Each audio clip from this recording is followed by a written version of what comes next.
বন্দেগী করার জন্য। এই ইবাদত বন্দেগী করার ক্ষেত্রে শুধুমাত্র তার যে হুকুমগুলো আছে, তার আদেশগুলো আছে, তার আদেশগুলোকে আমরা পালন করলাম, এর নাম ইসলাম নয়। বরং তার যত আদেশ আছে, তার আদেশগুলোকে পালন করতে হবে। ঠিক তেমনইভাবে তার যত নিষেধ আছে, নিষিদ্ধ কার্যগুলো আছে, আল্লাহ রাব্বুল আলামিন এই কাজগুলোকে বারণ করেছেন, নিষেধ করেছেন, ওই কার্যগুলো থেকে আমাদেরকে দূরে সরে আসতে হবে। তাহলে এর নাম হলো ইসলাম। আমরা যদি আল্লাহ তাআলা নিষিদ্ধ বিষয়গুলোকে যদি আমরা ছাড়তে না পারি, আমরা যদি নিষিদ্ধ কাজের মধ্যে যদি লিপ্ত হয়ে যাই, তাহলে বুঝতে হবে আমরা প্রকৃতভাবে ইসলামের গণ্ডির মধ্যে আসতে পারি নাই, আমরা প্রকৃত মুসলিম নয়। আল্লাহ রাব্বুল আলামিন আমাদেরকে এই দুনিয়ার বুকে অনেক মায়া করে, দয়া করে মুসলিমের ঘরে জন্ম দিয়েছেন। কি বলেন? আমাদেরকে যদি মুসলিমের ঘরে যদি জন্ম না দিতেন, আমাদের কাছে অনেক হিন্দু ভাইরা আছে, ভিন্ন ধর্মীয় ভাইরা আছে, আমাদেরকে যদি একটু চিন্তা করেন, আমাদেরকে যদি ওই সকল ধর্মে যদি জন্ম দেওয়া হইত, আমাদেরকে ইসলাম ধর্মে প্রবেশ করা, মসজিদ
আল্লাহ তাআলা বান্দাকে জান্নাত দেখায়। দেখার পরে বান্দা চিৎকার দিয়ে বলবে, আল্লাহ তোমার জান্নাত কত সুন্দর, তোমার জান্নাতের পাশে যদি একটু যাইতে পারতাম আমার মনটা ভরে যেত। সুবহানাল্লাহ বলবেন না? আল্লাহ রাব্বুল আলামিন কাকে বলবেন, আল্লাহ আমি তো প্রথমেই তোমাকে বলেছিলাম তুমি দুনিয়ার মধ্যে খারাপি করেছো, আমার অবাধ্য হয়েছে, আমি জানতাম তুমি আমার জান্নাতটা যদি একবার দেখতে পাও তুমি আমার জান্নাতের লোক শুনতে পারবা না, তুমি পাবা না বুঝবে। যা ওই দুনিয়ার রূপেও যে আমার অবাধ্য হয়েছে, তোমাকে অনেক শাস্তি দিয়েছি, তবে তুই প্রথমে আমার জান্নাতের চতুর্দিকে ঘুরে যেতে পারবে না, সাথে ঘুরতে পারবে না, তবে এই সুযোগটা দেওয়া হবে। আল্লাহ বললেন, আল্লাহ ঠিক আছে, আমি তোমার কাছে ওয়াদা করতেছি আমি জান্নাতের যত পাঁচ সুযোগ করে দেখবো, আমি জান্নাতে প্রবেশ করবো না, তুমি আমাকে পুরো সুযোগ দিয়ে দাও। আল্লাহ রাব্বুল আলামিন বান্দাকে জান্নাতের আশপাশ ঘোরার সুযোগ দিয়ে দিবেন। জান্নাতের পাশে এসে যখন জান্নাতের সুঘ্রাণ পেতে থাকবে, জান্নাতের কিছুটা আওয়াজ বান্দার শরীরে লাগতে থাকবে, বান্দা বলবে, আল্লাহ তুমি তো আমার অনেক মায়া করে দয়া করে দুনিয়ার বুকে সৃষ্টি করেছিলাম, আমি তো দুনিয়ার বুকে তোমার অনন্ত ছিলাম, তুমি আমাকে মাফ করেছো, তোমার কাছে শেষ একটা অনুরোধ, তুমি একবার হলেও আমাকে জান্নাতে প্রবেশ করার সুযোগ দিয়ে দাও। সুবহানাল্লাহ। আল্লাহ বলে, আমি জানতাম তুই আমার জান্নাতে গেলে আলো সামলাতে পারবি না, যা যা তোকে এই জান্নাত দিয়ে দিলাম, আর শুধু এই জান্নাত নয়, তুই এই দুনিয়াতে বসবাস করবি, ওই দুনিয়ার আরো 10 দুনিয়া পরিমাণ তোকে জান্নাত দিয়ে দিলাম। সুবহানাল্লাহ। বান্দা বলবেন, আল্লাহ তুমি কি আমার সাথে ঠাট্টা করো, তুমি কি আমার সাথে মস্করা করো, আমি তোমার যে অবাধ্য ছিলাম, আমি তোমার নাফরমান ছিলাম, আমি তোমার হুকুম পালন করি নাই, তুমি আমাকে তো জান্নাত দিতেছো, তুমি আমাকে আরো 10 দুনিয়া পরিমাণ জান্নাত দিতেছো, মনে হয় আমার সাথে মস্করা করতেছো। আল্লাহ বলে, না যা করে আমি 10 দুনিয়া পরিমাণ জান্নাত দিয়ে দিলাম। তাহলে শুধুমাত্র কিসের কারণে, যে একবার দুনিয়ার বুকে লা ইলাহা ইল্লাল্লাহ মুহাম্মাদুর রাসূলুল্লাহ বলেছিল, এই জন্য সে এক সময় না এক সময় এই দুনিয়ায় আরো 10 দুনিয়া পরিমাণ জান্নাত সে পেয়ে যাবে। এখন আসেন, আল্লাহ রাব্বুল আলামিন এই দুনিয়ার বুকে যত ধর্ম আছে সমস্ত ধর্মের মধ্য থেকে একমাত্র উন্নত ধর্ম হলো ইসলাম। এই ইসলাম ধর্ম ব্যতীত অন্য যত ধর্ম আছে কোন ধর্মের মানুষই এই জান্নাতে প্রবেশ করতে পারবে না। আল্লাহ রাব্বুল আলামিন পবিত্র কোরআনে বলেন, ইন্নাদ-দীনা ইনদাল্লাহিল ইসলাম, নিশ্চয় আমার নিকট একমাত্র মনোনীত ধর্ম হলো ইসলাম। সুবহানাল্লাহ। এই কথাটা আমরা স্পষ্টভাবে আল্লাহ রাব্বুল আলামিন সূরা আলে ইমরানের 85 নম্বর আয়াতে আরো স্পষ্টভাবে বিশুদ্ধভাবে বর্ণনা করেন, আইয়াতাল ইসলাম দীনান ফালাই মুবালা ওয়া হুয়া ফিল আখিরাতি মিনাল খাসিরিন। আইয়াতাল ইসলাম দীনান ফালাই মুবালা। আল্লাহ রাব্বুল আলামিন বলেন, ইসলাম ধর্ম ব্যতীত এই দুনিয়ার বুকে যত আরো যত ধর্ম আছে কোন ধর্মই আমার নিকট গ্রহণযোগ্য নয়। ওয়া ফিল আখিরাতি মিনাল খাসিরিন। আর অন্য যত ধর্ম রয়েছে সমস্ত ধর্ম অবলম্বনকারীরা কাল কিয়ামতের দিন ক্ষতিগ্রস্তদের অন্তর্ভুক্ত হয়ে যাবে। নাউযুবিল্লাহ। আল্লাহ রাব্বুল আলামিন নিজে পবিত্র কোরআনে বলেন যে এই দুনিয়ার মধ্যে একমাত্র মনোনীত ধর্ম ইসলাম, অন্য কোনো ধর্ম আল্লাহ রাব্বুল আলামিনের কাছে গ্রহণযোগ্য নয়। অর্থাৎ এই আয়াতের ব্যাখ্যায় মুফাসসিরিন কেরাম বলেন যে এই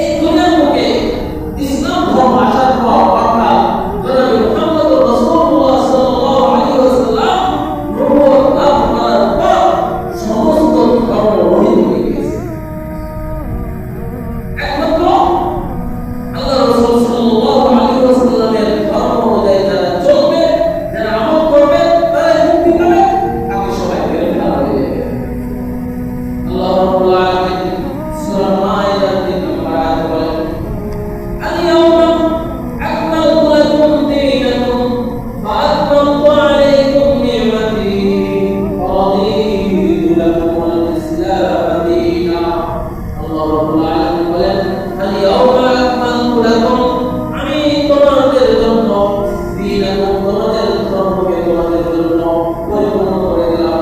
আল-ইয়াউমা আকমালতু লাকুম দীনাকুম, তোমাদের দিনকে তোমাদের জন্য আমি আজকে পরিপূর্ণ করে দিলাম। ওয়া আতমামতু আলাইকুম নি'মাতি, এবং তোমাদের জন্য আমার নিয়ামতকেও আমি পরিপূর্ণ করে দিলাম। ওয়া রাদিতু লাকুমুল ইসলাম দীনা, আর ইসলাম ধর্মকে আমি মনোনীত করে দিলাম। সুবহানাল্লাহ। আল্লাহ রাসূল সাল্লাল্লাহু আলাইহি ওয়াসাল্লাম কার হাদিসের পক্ষ থেকে অবহিত হাদিসের পক্ষ থেকে আবু হুরায়রা সূত্রে বর্ণিত, আন আবি হুরায়রা আন্না রাসূলুল্লাহ সাল্লাল্লাহু আলাইহি ওয়াসাল্লাম قال الذي نفس محمد بيده لا يسمع بي أحد من هذه الأمة يهودي ولا نصراني ثم يقول ولم يؤمن بالذي أرسلت به إلا كان من أصحاب النار. আবু হুরায়রা রাদিয়াল্লাহু তাআলা আনহু থেকে বর্ণিত তিনি বলেন, আল্লাহ রাসূল সাল্লাল্লাহু আলাইহি ওয়াসাল্লাম বলেন, আয় সত্তার কসম, যে সত্তার হাতে মুহাম্মদের প্রাণ, আমার কথা মানুষের মধ্যে পৌঁছানোর পর ইহুদি হোক বা খ্রিস্টান হোক বা যে কোনো ধর্মের লোক হোক, যারা আমার কথা শোনার পরেও যারা ইসলাম ধর্ম গ্রহণ না করলো, ইসলাম ধর্ম গ্রহণ না করে অন্য ধর্ম অবস্থায় সে মৃত্যুবরণ করলো, তার ইসলাম হইবে জাহান্নাম।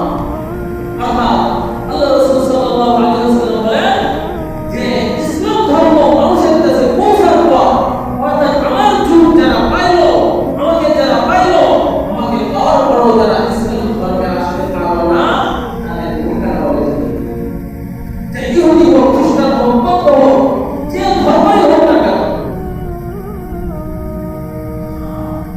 ইহুদি ধর্ম, নাসারা তথা খ্রিস্ট ধর্ম, এদের একটা ভিত্তি আছে। ইহুদি কাদেরকে বলে? যারা হযরত মুসা আলাইহিস সালামের অনুসারী ছিল, উম্মত ছিল, বনি ইসরাঈল ছিল, তাদের ইহুদি বলা হয়। যারা হযরত ঈসা আলাইহিস সালামের যুগে ছিল, ঈসা আলাইহিস সালামের উম্মত ও অনুসারী ছিল, তাদেরকে নাসারা বা খ্রিস্টান বলা হয়। কিন্তু বর্তমান যে আরো অনেক ধর্ম, এটা বুঝে নেবেন, এই সকল ধর্মের কোনো নাম ও নিশানা নাই। একদম বর্বর ধর্ম, একদম। যাই হোক, এখন কথা হলো আজ 26 তারিখ, আগামী 28 তারিখ থেকে বিধর্মীদের একটি বড় উৎসব পালিত হবে। যে উৎসবে সবচেয়ে বেশি যে জঘন্য অপরাধ হবে, জঘন্য অন্যায় হবে, সেই জঘন্য এবং বড় অপরাধ, বড় পাপ হবে শিরক। শিরক কাকে বলা হয়? শিরক বলা হয় আল্লাহ রাব্বুল আলামিনের সাথে কাউকে শরীক করা, কাউকে অংশীদার করা, আল্লাহ তাআলার জাতের সাথে, আল্লাহ তাআলার সিফাতের সাথে, আল্লাহ তাআলার হুকুমের ক্ষেত্রে, আল্লাহ তাআলার হকের ক্ষেত্রে কাউকে শরীক করার নাম কি? শিরক। সূরা লুকমানের মধ্যে লোকমান হাকিম বলেন, আল্লাহ তাআলা বলেন, লোকমান হাকিম তার ছেলেকে নসিহত করে বলেন, ইয়া বুনাইয়া লা তুশরিক বিল্লাহ ইন্নাশ শিরকা লাযুলমুন আযীম। ইয়া রাসূল, তুমি কখনো আল্লাহ রাব্বুল আলামিনের সাথে কাউকে শরীক করিও না। ইন্নাশ শিরকা লাযুলমুন আযীম, নিশ্চয়ই শিরক বড় গুনাহ,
সাল্লাল্লাহু আলাইহি ওয়াসাল্লাম বলেন, এক নম্বর তোমরা আল্লাহ তাআলার সাথে শিরক করা থেকে বেঁচে থাকো, দুই নম্বর তোমরা জাদু থেকে বেঁচে থাকো, তিন নম্বর তোমরা অন্যায়ভাবে কাউকে হত্যা করা থেকে বেঁচে থাকো। আল্লাহ রাব্বুল আলামিন যাকে হত্যা করাকে হারাম করে দিয়েছে, আল্লাহ তাআলার বিধান ছাড়া তাকে হত্যা করিও না, হত্যা করা থেকে বেঁচে থাকো। চার নম্বর ওয়া আকুলুর রিবা, তোমরা সুদ ভক্ষণ করা থেকে, সুদ খাওয়া থেকে, সুদ থেকে তোমরা বেঁচে থাকো। পাঁচ নম্বর ওয়া আকলু মালাল ইয়াতীম, তোমরা এতিমের সম্পদ থেকে বেঁচে থাকো, অর্থাৎ এতিমের সম্পদ তোমরা অন্যায়ভাবে আত্মসাৎ করিও না, তোমরা এতিমের সম্পদ আত্মসাৎ করা থেকে বেঁচে থাকো।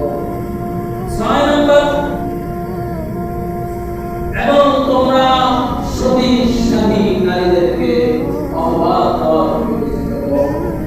আর সাত নম্বর রণক্ষেত্র থেকে, যুদ্ধক্ষেত্র থেকে পালিয়ে থাকা বেঁচে থাকো। এই সাতটি জিনিস থেকে আল্লাহ রাসূল সাল্লাল্লাহু আলাইহি ওয়াসাল্লাম বেঁচে থাকার আদেশ করেছেন। তার মধ্যে সর্বপ্রথম এই বিষয় থেকে বেঁচে থাকতে বলেছেন, সেটা হলো শিরক থেকে বেঁচে থাকতে হবে, কারণ ইন্না শিরকা লাযুলমুন আযীম। وعن عبد الله قال سألت النبي صلى الله عليه وسلم أي الذنب أعظم عند الله قال أن تجعل لله ندا وهو خلقك।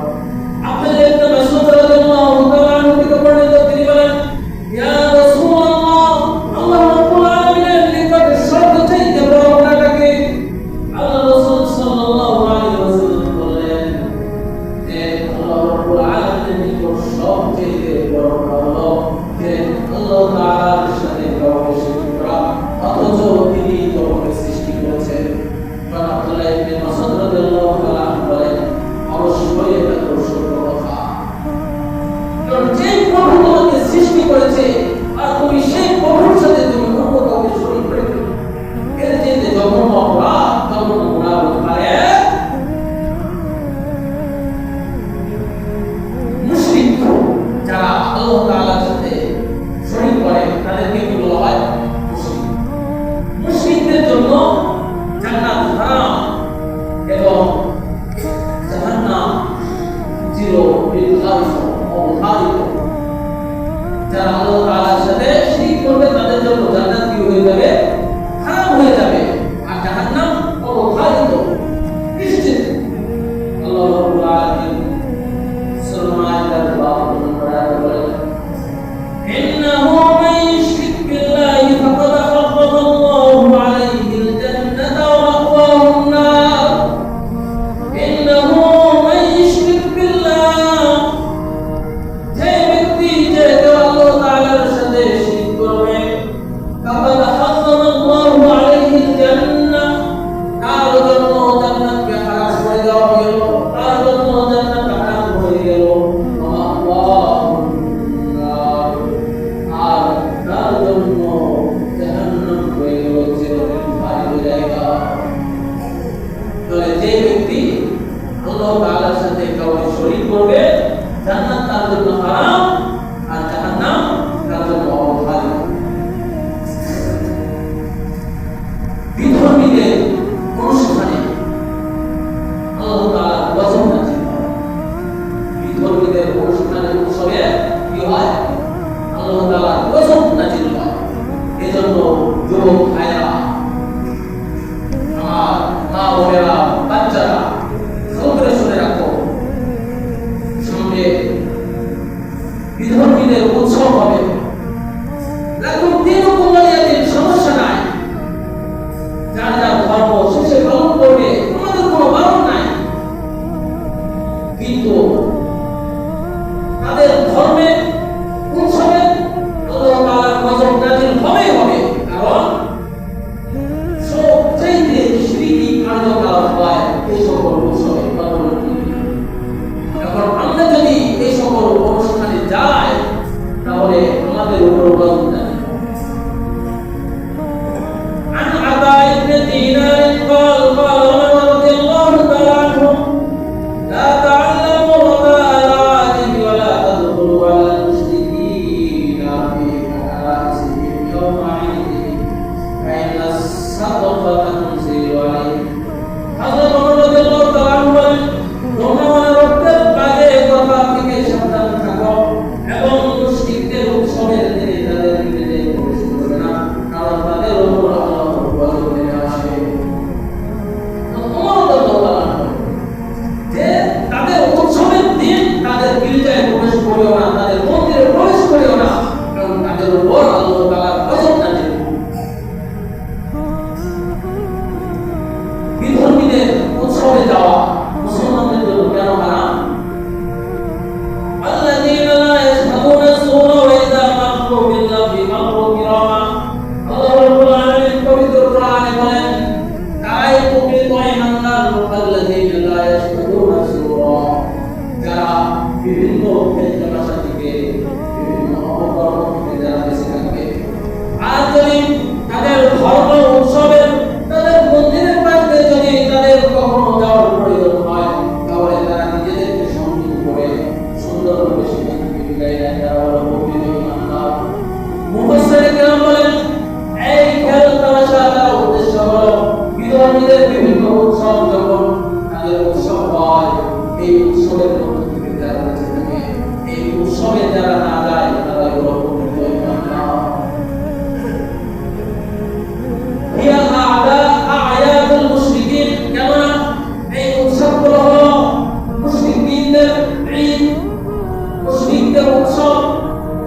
এখন আসেন বর্তমান বিশেষ করে এই দুর্গা পূজার সময় একটি কথা বেশি ছায়া হয় যে ধর্ম যার যার উৎসব সবার। এটা গভীর ষড়যন্ত্রমূলক একটা কথা, গভীর ষড়যন্ত্রমূলক একটা কথা যে ধর্ম যার যার উৎসব সবার। যদি তাই হয় তাহলে মুসলমানদের ধর্ম, মুসলমানদের উৎসব, আল্লাহ তাআলা মুসলমানদের উৎসব বিধান করে দিয়েছেন দুই দিন, ঈদুল ফিতর এবং ঈদুল আযহা। এই দুই দিন মুসলমানদের কিসের দিন? উৎসবের দিন। তাহলে এই মুসলমানদের এই দুই উৎসবের দিনগুলো বিধর্মীরা এসে তো আনন্দ উপভোগ করে না। তারা তো কেউ এসে আমাদের সাথে ঈদের জামাতে তো শরীক হয় না, ঈদের নামাজ তো কেউ পড়ে না।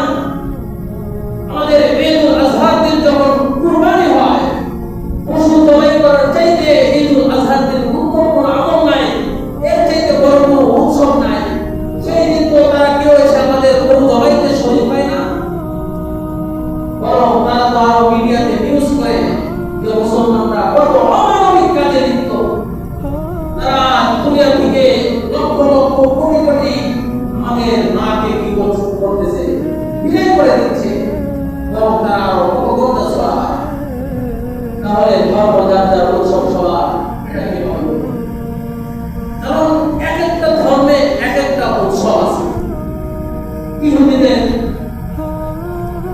তাদের উৎসবের দিন আছে, খ্রিস্টানদের ক্রিসমাস উৎসব আছে, মুসলমানদের ঈদুল ফিতর ঈদুল আযহা আছে, হিন্দুদের দুর্গা পূজা আছে। তার মানে তাদের উৎসব মানে এটাই তাদের দিন, যার যা উৎসব মানে তাদের একটা ধর্ম। কারণ আমরা যদি ঈদের নামাজ আদায় না করি আমরা গুনাহগার হব না?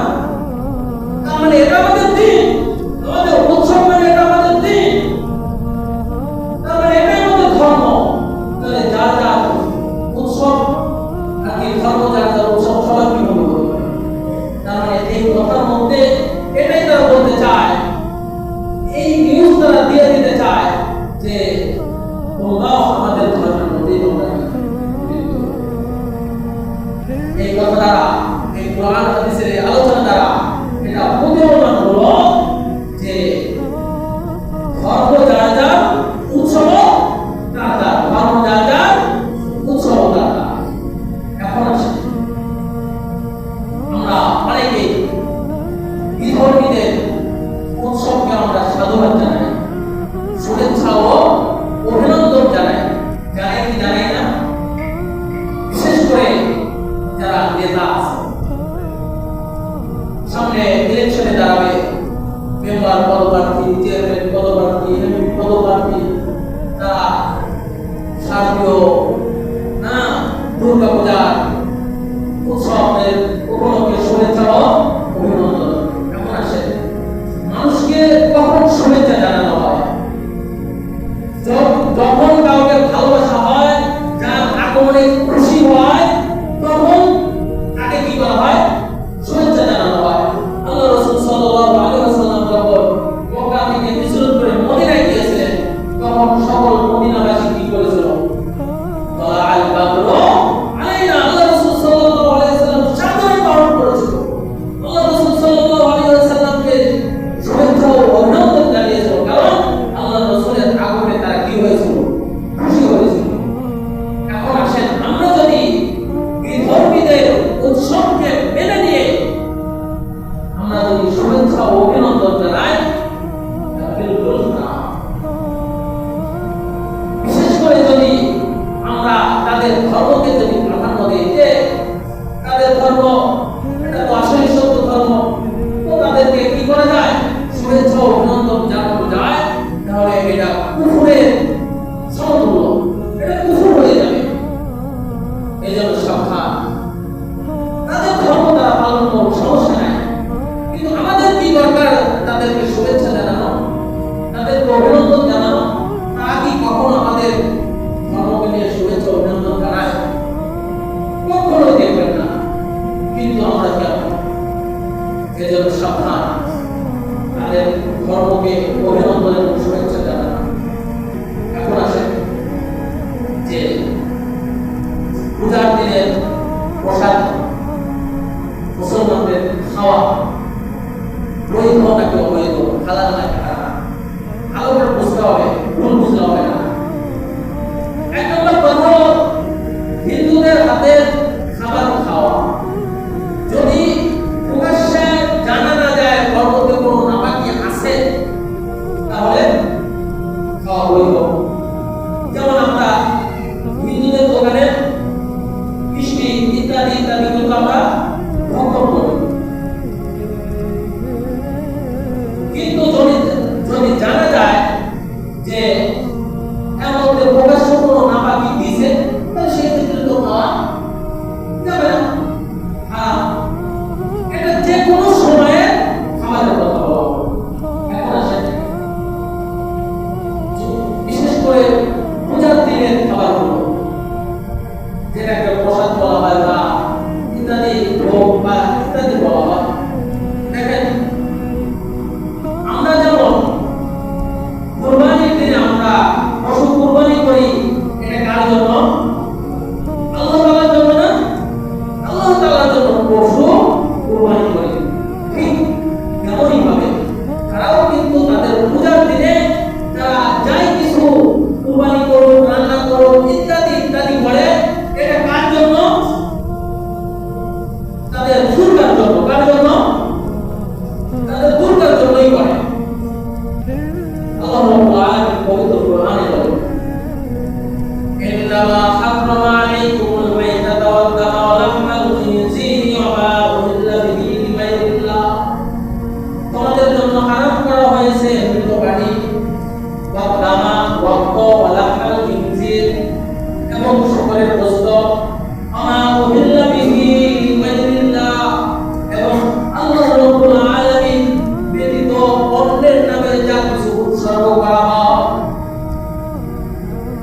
এমনকি আমরা অনেক সময় হাট জবাই করি, মুরগি জবাই করি, ছাগল জবাই করি, আমরা যদি ইচ্ছাকৃতভাবে বিসমিল্লাহ ত্যাগ করি, ইচ্ছাকৃতভাবে যদি আমরা বিসমিল্লাহ না বলে জবাই করি, ওই পশুর গোশত খাওয়া আমাদের জন্য কি হয়ে যায়? হারাম হয়ে যায়। এখন আসেন, বিধর্মীরা নিশ্চিতভাবে তাদের দেবীর জন্যই যে জিনিসগুলো উৎসর্গ করবে, ওই জিনিসগুলো খাওয়া আমাদের জন্য হালাল হবে না হারাম হবে? বলেন, হারাম হবে।